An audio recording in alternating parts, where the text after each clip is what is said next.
எல்லாரும் நல்லா இருக்கீங்களா? 2 நாளைக்கு முன்னாடி ஒரு சம்பவம் பண்ணுச்சுல்லங்க, அந்த ஜீரக சம்பா அரிசி இதுதாங்க. ஸோ இன்னைக்கு இது வச்சு செய்யலான்னு தாங்க எடுத்திருக்கேன்.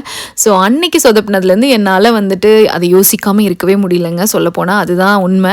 ஸோ அன்னைக்கே அவங்களுக்கு அப்படி நம்ம குடுத்துட்டோங்கிறது என் மைண்ட்ல ஓடிட்டே இருக்குதுங்க. ஸோ என்னடா நம்ம ஜீரக சம்பா அரிசி யூஸ் பண்ணி தானே முன்னாடியெல்லாம் பிரியாணி பண்ணிட்டுருந்தோம். இப்போ ஏன் நம்மளுக்கு சொதப்புச்சு?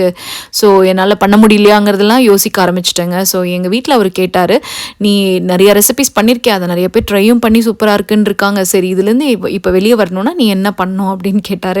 ஸோ எனக்கு மைண்டில் இருந்தது ஒன்றே ஒன்று தாங்க, அந்த ரெசிபியை நான் அப்படியே ஃபாலோ பண்ணணும், இதே அரிசி யூஸ் பண்ணணும், அந்த பிரியாணி சூப்பராக வரணும். அதுதாங்க இன்றைக்கி ஃபாலோ பண்ணேன். ஸோ இன்றைக்கி நம்மளுக்கு சூப்பரான ஒரு சிக்கன் ஜீரக சம்பா அரிசி பிரியாணி வந்துச்சு. ஸோ அது கூட இன்றைக்கி மட்டன் சோம்பேறி வறுவல், சிக்கன் 65, தயிர் பச்சடி இதெல்லாம் வச்சு தாங்க சாப்பிட்டேன். ஸோ இதுலேருந்து நான் என்ன சொல்ல வரேன்னா, ஸோ நம்ம எப்போவுமே செய்கிற ஒன்று எப்பாவது சொதப்புதுன்னா அதை நினச்சி வருத்தப்படாமல் மீண்டும் மீண்டும் ட்ரை பண்ணால் சூப்பராக வருங்க. தேங்க்ஸ் ஃபார் வாட்சிங்.